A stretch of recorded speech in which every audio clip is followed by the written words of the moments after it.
Okay, so Asia has some of the most exciting queens who've been crowned to compete at Miss Universe 2020. We all know and love them. And this video is about 6 of my favorite queens, just talking more about them and also comparing them and seeing who's my #1 favorite. And my favorites change all the time.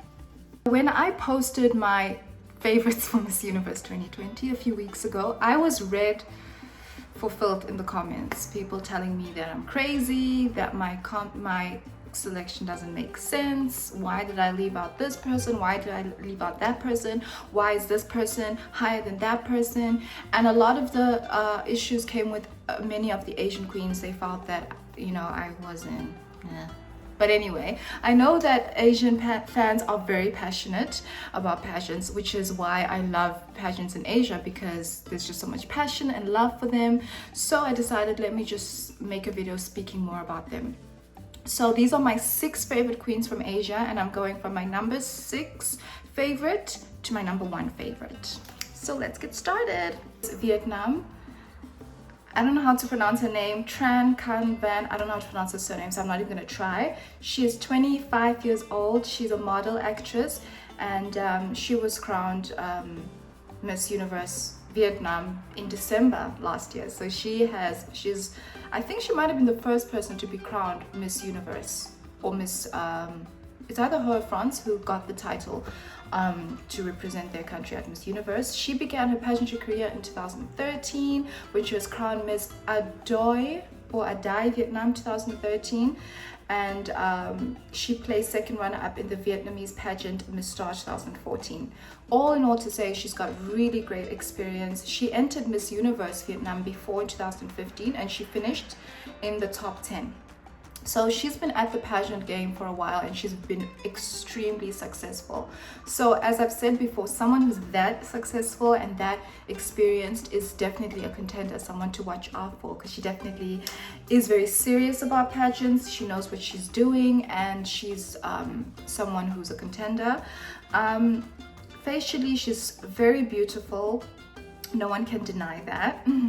She's very beautiful, she's very sophisticated, and I haven't been able to connect with her in terms of, I just don't feel like I know enough about her, or I get much of a personality from her, but that could change. Sometimes girls go to Miss Universe, and when you see them there, like the 2 weeks, 3 weeks, 7 days changes before the pageant, when they're all interacting with each other, some people just stand out, and they show their personality, and they are lovable.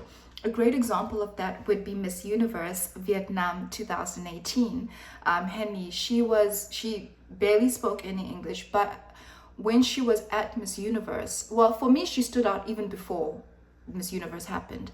But when the pageant was happening in Thailand, she was just one of the stars of the show. She was someone who stood out, and she had a very infectious personality. She seemed very genuine, and everybody fell in love with her, and so it was not a surprise that she finished as high as she did. She was one of the contenders to actually win the crown. So that can definitely happen, where at the competition, someone who wasn't really getting attention before just stands out for whatever reason, usually because of their personality, usually because of how they're styled, different things. So that could happen with Vietnam. Next on my list, let me just double check because I don't want to make any mistakes, is Indonesia, Ayu Molida. I've spoken about her at length, and I really do like her. People think that because I didn't include her in my favorites, that I somehow don't like her or don't appreciate what she has to offer, and that's absolutely not true. I see how amazing she is. I see the photos she takes. I see that she is intelligent. She has what it takes to really do extremely well at an international pageant. She's not, with all that shit said, she's just not in my favorites. Like, she's not in my top 10 favorites. Doesn't mean I think she's terrible. It's not this or that. It doesn't mean you have to be in my favorites, and if you're not, you're terrible. It's none of that. She was born on the 11th of July 97. She's from Surabaya. She's a model. She's won the 2019 Asia Model Festival. She won the Face of Asia 2019, and She represented the province of East Java in the 2020 Indonesia Princess Contest. She's the second child of 3 siblings, and she's always dreamt of being a professional model. So she's living her dream, and she is an incredible representative for the country. And again, she's been crowned for a while. I think in March she won. So she's someone who's been at this for a while, and by the time Miss Universe 2020 rolls around, it'll probably be a year, if not longer, of her being in the spotlight, of her being a title holder for Putri Indonesia. So that experience is definitely going to help her stand out. It's definitely going to help her be someone that we all are checking for. So I'm very excited about Indonesia, and I do like her. Next is someone who was just recently crowned, and I am obsessed with her. I loved her. She was the #1 who stood out for me during the competition, and this is Miss Universe Cambodia. Her name is Sarita Reth. She was born on December 22nd, 94. So she's a December baby like me. So there's that connection. She's an actress, model, presenter, and she is known for her role as Marima in a show called Love 9. That's very popular in Cambodia.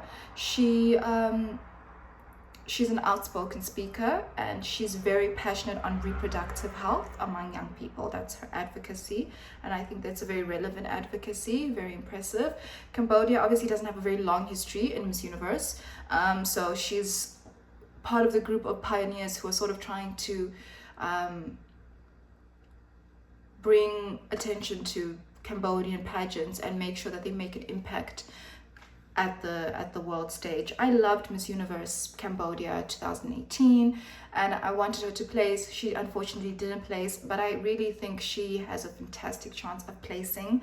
But obviously we'll see more of that when the pageant happens, and we don't know what format it's going to take, so you can't really know who will place and who won't, but she is certainly a very exciting competitor, and I really hope Cambodia places, because it's just nice to see countries just different countries doing well, especially when they take the effort to send someone as fantastic as Sarita, and I'm wishing her all the best. Okay.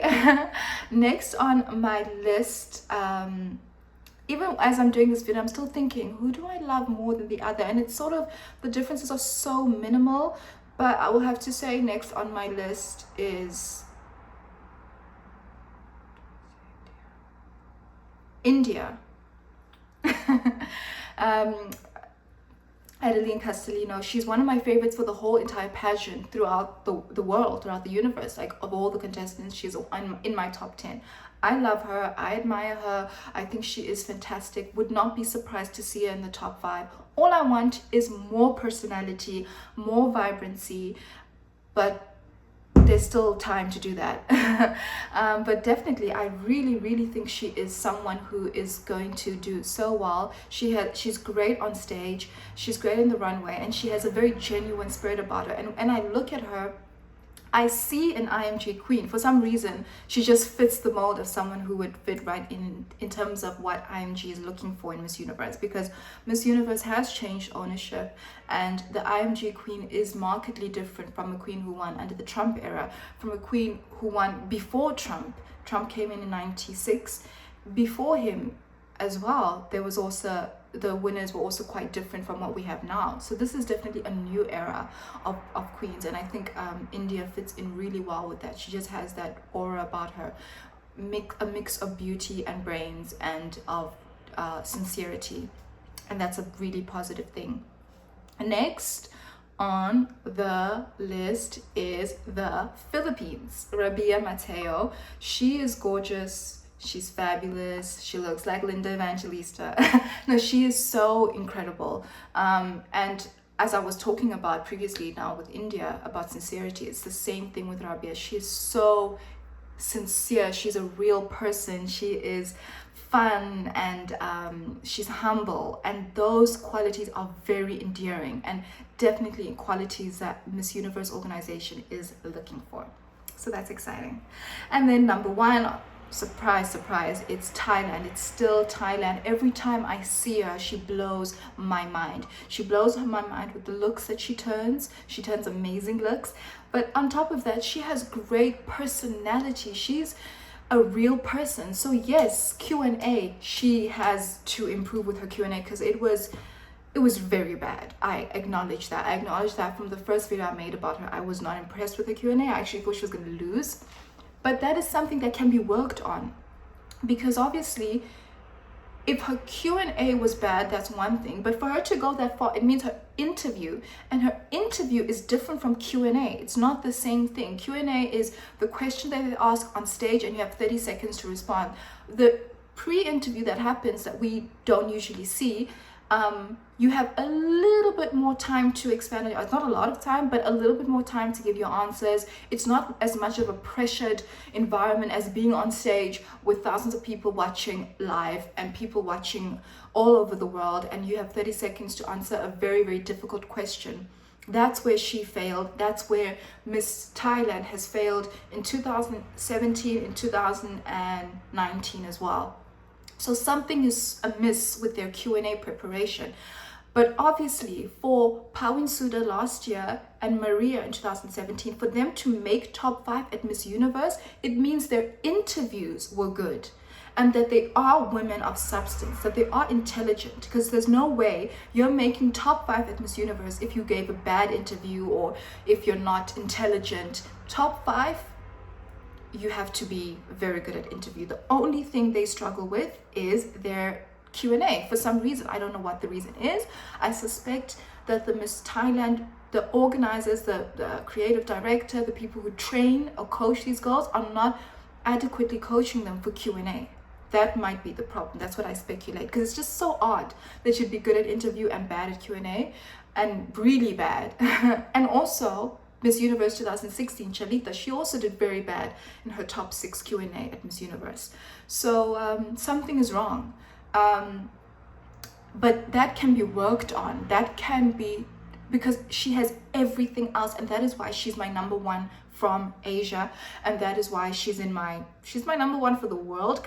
Well, it's kind of changed since some new developments have been developed. Which I don't know how I feel, but anyway, I'll talk about that in another video. She's fantastic. She is everything you want in a pageant queen, except Q&A. So that's why she's my number 1, and she will remain number 1. I know I'm going to get criticized, but that is definitely what I feel, that she has got it all. She is breathtaking, and that still matters. It's still a pageant, by the way, so that definitely matters. So Asia in all has fantastic contestants. These are 6 of my favorites. They are so exciting, and I also think that if Miss Universe continues with the continental divisions, Asia should be on its own. Okay, I guess you can say Asia and Oceania, but to lump up Africa with Asia is so unfair on the African contestants, because they cannot compete with these Asian contestants. These Asian contestants are amazing, from Vietnam to Thailand, Indonesia, Philippines, India, Japan. There are so many amazing contestants from Asia, overwhelmingly so, and Africa just can't compete. So I think it would be different. It would be better to lump up Africa with Europe, because Europe doesn't have very strong contestants. Why not lump Europe and Africa together? Why not? The distance between Europe and Africa is not, North Africa and Europe is not that different from the distance between Africa and Asia. You know, you can put them together, and Europe does not have as many strong contestants as Asia, not even anywhere close. So I think that would be better for Africa to be lumped up with that. So or group, not lumped up, grouped together. But what do you think? Who are your favorite Asian contestants, and what do you think? Do you think that Thailand can improve on her Q&A, or do you think it's a lost cause? Please remember to subscribe for more pageant content.